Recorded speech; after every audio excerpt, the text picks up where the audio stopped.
Iran ने America को जो नया शांति प्रस्ताव दिया है उसकी डिटेल सुनिए, जहां प्रस्ताव में हॉर्मुज स्ट्रेट को खोलने की मांग है और संवर्धित यूरेनियम पर बात करने से ईरान ने ही इनकार कर दिया है। वो साफ तौर पर यह कह चुका है कि बातचीत होगी तो सिर्फ और सिर्फ स्ट्रेट ऑफ हॉर्मुज पर होगी और न्यूक्लियर क्षमता को लेकर अभी कोई बातचीत नहीं होगी। यानी वो फेजेस वाइज बातचीत करने की कोशिश कर रहा है और ईरान ने पाकिस्तान के जरिए नया प्रस्ताव भेजा है। न्यूयॉर्क टाइम्स के हवाले से फिलहाल ये बड़ी खबर। दावा क्या है सुनिए, ईरान का नया प्रस्ताव निकलेगा शांति का रास्ता। एक बड़ा सवाल है, सवाल ये भी कि क्या ट्रंप नया प्रस्ताव मानेंगे, सवाल ये भी कि क्या ईरान की सभी शर्तें मंजूर होंगी।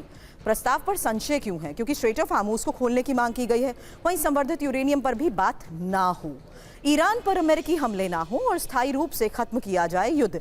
लेबनान में स्थायी युद्ध विराम की मांग की गई है और बातचीत से सुलझाए विवादित मुद्दे।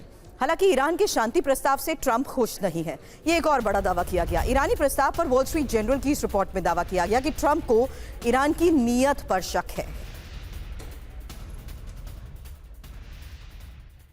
जो प्रस्ताव ईरान ने अमेरिका के सामने रखा है, आखिर वो ट्रंप को मंजूर क्यों नहीं है, जल्द समझिए। दरअसल ईरान के प्रस्ताव में हॉर्मुज को लेकर अमेरिकी नाकेबंदी हटाने की बात है, लेकिन ईरान हॉर्मुज कब खोलेगा इसका जिक्र नहीं है। वहीं संवर्धित यूरेनियम, परमाणु कार्यक्रम, मिसाइल प्रोडक्शन को लेकर ईरान ने प्रस्ताव में जिक्र नहीं किया है।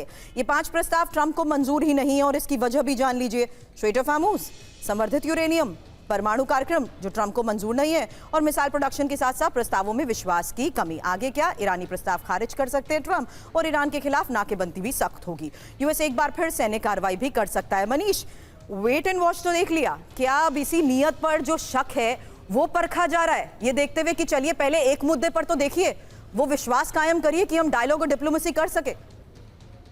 देखिए, एक तरफ जहां ये डायलॉग और नेगोशिएशन का मसला चल रहा है, आप देखिए कि डिप्लॉयमेंट कितनी बड़ी है कि 3 एयरक्राफ्ट कैरियर ऑलरेडी मौजूद थे, अब चौथा एयरक्राफ्ट कैरियर आइजनहावर के तौर पर आ रहा है। और वैसी स्थिति में आप देख लीजिए तो कुल मिलाकर 18,000 से अधिक सैनिक होंगे, 300 के करीब में फाइटर जेट होंगे और ये डिप्लॉयमेंट 28 फरवरी को जब जंग हुई थी उससे ज्यादा बड़ी डिप्लॉयमेंट है।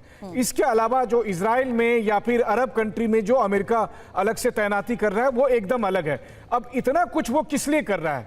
वो इसलिए कर रहा है क्योंकि अगर नेगोशिएशन से कोई हल नहीं निकला तो जब उस वक्त जंग होगी तो उस वक्त जंग में वो सारी कमियां दूर की जा सके जो 40 दिन के जंग में दिखाई दी थी। और ये हमने देखा, इजराइल के जंग में देखा हमने कि इजराइल ने 12 दिन के जंग से सबक लेकर इस 40 दिन में जो उन कमियों को दूर करने की कोशिश की। अमेरिका ठीक वही कर रहा है, 40 दिन की कमियों को अब अगली जंग में कैसे दूर किया जाए उसके हिसाब से इस बार की डिप्लॉयमेंट है। और ये बात हर मिलिट्री स्ट्रेटेजिस्ट समझ रहे हैं, इंक्लूडिंग IRGC के ऑफिशियल्स भी।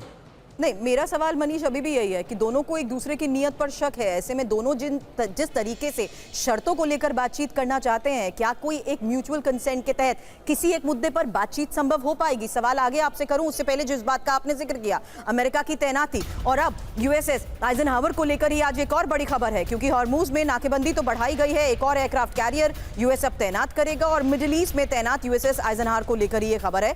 समंदर से ईरान की घेरेबंदी बढ़ाने की एक और तैयारी। मध्यपूर्व में 3 एयरक्राफ्ट कैरियर पहले से ही मौजूद हैं। जल्द इसकी इंफॉर्मेशन आपके सामने रखते हैं, क्योंकि हॉर्मुज में ट्रंप का ये ऑपरेशन आइजनहावर है क्या, जहां मिडिल ईस्ट के लिए यूएस का एक और एयरक्राफ्ट कैरियर रवाना हो चुका है। बड़ी बात यह है कि आइजनहावर से ईरान की घेरेबंदी अमेरिका बढ़ाएगा, साथ ही मिडिल ईस्ट में अमेरिका के पहले से ही 3 एयरक्राफ्ट कैरियर भी मौजूद हैं और इराक युद्ध के बाद पहली बार है जब मध्यपूर्व में यूएस की इतनी बड़ी तैनाती हुई। ऐसे में सवाल यही कि क्या एक बार फिर ईरान पर बहुत बड़े हमले की डोनाल्ड ट्रंप तैयारी कर रहे हैं? वहीं तैनाती हो कहां रही है? लाल सागर, अरब सागर और फारस की खाड़ी में। साथ ही निमित्ज क्लास का ये दूसरा सबसे पुराना एक्टिव एयरक्राफ्ट कैरियर 2023-2024 में लाल सागर में हुती के खिलाफ ऑपरेशन में ये शामिल भी रहा है। एक और इंफॉर्मेशन, क्योंकि स्ट्रेट ऑफ हॉर्मुज पर बारूदी तनाव के बीच ट्रंप का क्या ये आखिरी दाव है?